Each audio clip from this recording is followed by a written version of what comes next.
ধর্মনগর বাজারে ভারতীয় জনতা পার্টির ৫৬ ধর্মনগর মণ্ডলের উদ্যোগে একটি বাজার সভা অনুষ্ঠিত হয়।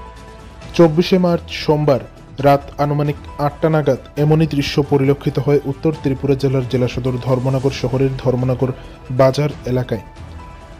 উল্লেখ্য, বিকশিত ত্রিপুরা বিকশিত বাজেট, জনকল্যাণকারী জনহিতৈষী বাজেট পেশের জন্য রাজ্যের মুখ্যমন্ত্রী সহ রাজ্য সরকারকে ধন্যবাদ জানিয়ে ভারতীয় জনতা পার্টির ৫৬ ধর্মনগর মণ্ডলের উদ্যোগে এই বাজার সভাটি অনুষ্ঠিত হয়।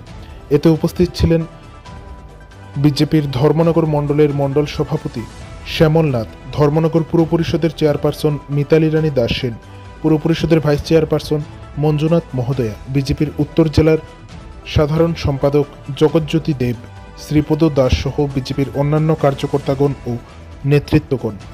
আমরা ত্রিপুরার নাগরিক, দীর্ঘ ৩৫ বছর আমরা এক নাগারে সিপিএম এর শাসন লক্ষ্য করেছিলাম।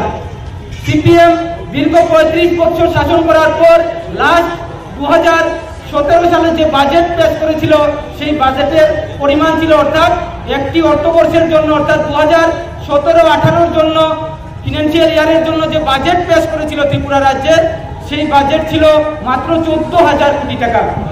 ১৪,০০০ কোটি টাকা সিপিএম এর ৩৫ বছরের উন্নয়নে এক বছরের জন্য ত্রিপুরা রাজ্যের জনগণ এবং ত্রিপুরা রাজ্যের উন্নয়নের জন্য বাজেট পেশ করেছিল মাত্র ১৪,০০০ কোটি টাকা। আর আপনাদের আশীর্বাদ ধন্য ভারতীয় জনতা পার্টির সরকার সেই ২০১৮ সাল থেকে ২০২৫ সাল চলছে, এখন ৭ বছর সম্পন্ন হয়েছে আমাদের সরকারের। এই ৭ বছর আপনাদের আশীর্বাদে সেই সরকার পরিচালনার পর এখন ৭ বছর পর বাজেট পেশ করেছে ৩২,৪২৩ কোটি টাকা, অর্থাৎ প্রায় ৩২,৫০০ কোটি টাকা। ডাবলেরও উপর বাজেট ত্রিপুরা রাজ্যের ভারতীয় জনতা পার্টি সরকার পেশ করেছে।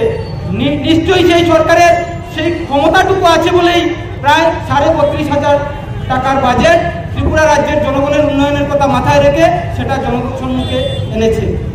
কোনো ক্ষেত্রকে কিন্তু ছেড়ে বাজেট বরাদ্দ করা হয়নি। সমাজের প্রত্যেকটি ক্ষেত্রের জন্য সেই বাজেটের অর্থরাশি বরাদ্দ করা হয়েছে। আজকে স্বাস্থ্য বলুন, শিক্ষা বলুন, প্রত্যেকটি ক্ষেত্রে বাকি যত ডিপার্টমেন্ট আছে প্রত্যেকটি ডিপার্টমেন্টের জন্য আলাদা করে কোনো ডিপার্টমেন্টকে কিন্তু বাদ দিয়ে বাজেট তৈরি হয়নি। আমার পূর্ববর্তী বক্তা আমাদের শ্রীপদ বলে গেছেন, প্রত্যেকটি দপ্তরের জন্য, সমাজের প্রত্যেকটি মানুষের উন্নয়নের জন্য আমাদের সরকার সেই বাজেট পেশ করেছে।